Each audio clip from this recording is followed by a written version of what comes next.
अस्सलाम वालेकुम व्यूअर्स। मैं आज डिस्कस करने जा रहा हूँ in other case of constitution of Pakistan, Asma Jilani versus government of Pakistan PLD 1972। इस केस को शुरू करने से पहले हम इसके फैक्ट्स जो हैं वो देखेंगे कि इस केस में क्या हुआ था। आते हैं इसके फैक्ट्स की तरफ। तो फैक्ट्स को शुरू करने से पहले देखेंगे इस केस में क्या हुआ था कि इस केस में जो है पे 2 रिट पटिशन फाइल की गई थी और वो दो जो है वो रिट पटिशन किसने फाइल की थी। एक फर्स्ट रिट पटिशन फाइल की थी अस्मा जिलानी ने और जो दूसरी रिट पटिशन फाइल की थी वो जरीना गोहर ने जो है वो फाइल की थी। तो फर्स्ट पटिशन जो अस्मा जिलानी ने फाइल की थी वो अपने जो है वो फादर मलिक गुलाम जिलानी के जो है वो रिलीज़ होने के लिए फाइल की थी।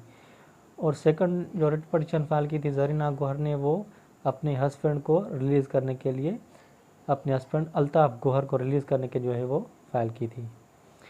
तो इसको जो है वो डिटेन किसने किया था, मलिक गुलाम जिलानी। और अल्ताफ़ गोहर को जो वो डिटेन किसने किया था।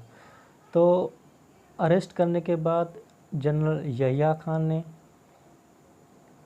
जो है वो according martial law regulation number 78 of 1971 के तहत जो है वो उसने मलिक गुलाम जिलानी और अल्ताफ़ गोहर को जो है वो डिटेन किया था।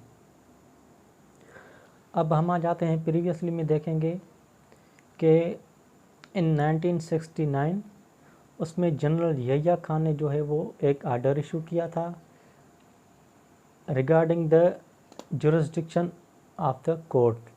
वो आर्डर कौन सा था, वो रिमूवल ऑफ डाउट्स आर्डर था 1969।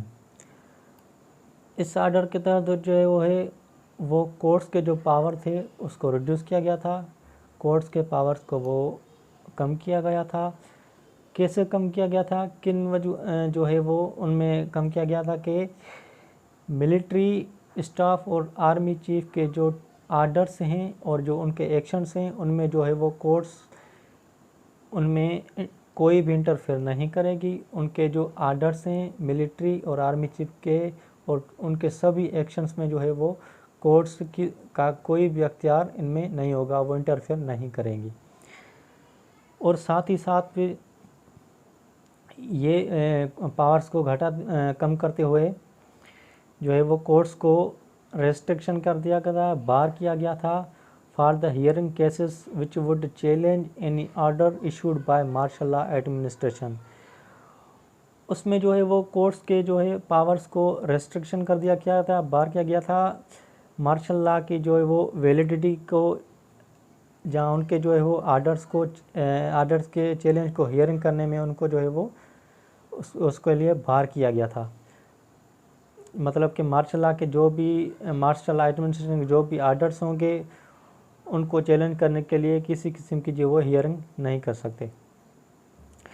अब आते हैं फैक्ट्स की तरफ दोबारा कि अस्मा जिलानी जो है वो उसने रिट पटिशन फाइल की थी पंजाब हाई कोर्ट में और जरीना गोहर ने जो है वो सिंध हाई कोर्ट में रिट पटिशन फाइल की थी। और इन दोनों की रिट पटिशन को जो है वो डिसमिस कर दिया गया था। दोनों की जो है वो कोर्ट्स ने जो है वो उनको डिसमिस कर दिया था। किसके तहत, due to bar restriction order 1969। इस आर्डर के तहत जो है वो ये जब आर्डर इशू हुआ तो उसके तहत जो इन दोनों रिट पटिशन को जो है वो डिसमिस कर दिया गया था। आफ्टर दैट उसके बाद क्या हुआ कि अस्मा जिलानी ने जो है वो इसकी डिसीजन ऑफ वैलिडिटी के जो है वो सुप्रीम कोर्ट में चैलेंज कर दिया था कि आखिर इस जो है वो 1969 के आर्डर के तहत इस रिट पटिशन को जो है वो डिसमिस कैसे किया जा सकता है। तो इस जो है वो आने के बाद जब अस्मा जिलानी ने जो है वो डिसीजन ऑफ उसमें चैलेंज कर दिया सुप्रीम कोर्ट ने, सुप्रीम कोर्ट में ये केस आने के बाद सुप्रीम कोर्ट ने ये डिसाइड किया कि आया जो 200 केस था उसका जो डिसीजन था वो करेक्ट है या नहीं। तो सुप्रीम कोर्ट ने जो है वो यहाँ पर एक डिसेंट जजमेंट दी। तो सुप्रीम कोर्ट ने ये कहा कि Kelsen theory is not universally accepted nor the court bound to act upon theory. तो सुप्रीम कोर्ट ने यहाँ जो है वो केल्सन थ्योरी को जो है वो केल्सन थ्योरी के लिए कहा कि ये यूनिवर्सली एक्सेप्टेड नहीं है, और जो है वो कोर्ट इस थ्योरी पे जो है वो बाउंड नहीं करती, वो इस बिना पे वो अपना डिसीजन नहीं देती। तो इसको जो है वो रिजेक्टेड करार दे दिया। सो जब उसके बाद जो है वो 200 केस जो वो है अंडर केल्सन थ्योरी के जो है वो बेस्ड ऑन पे डिसीजन दिया गया था। तो वो जब केल्सन थ्योरी रिजेक्टेड हो गई तो 200 केस ऑटोमेटिकली रिजेक्टेड हो गया।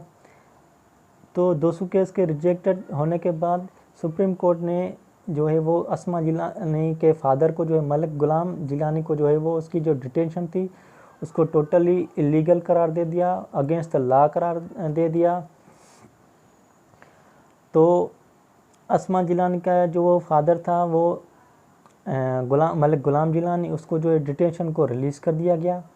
उसके बाद मार्शल लॉ जो है वो उसको भी वो भी टोटली ऑटोमेटिकली इलीगल करार दे दिया गया, क्योंकि अस्मा जो इसका जो है वो मलिक गुलाम जिलानी का जो है वो डिटेंशन इलीगल करार दे दिया गया, तो मार्शल लॉ भी ऑटोमेटिकली इलीगल हो गया।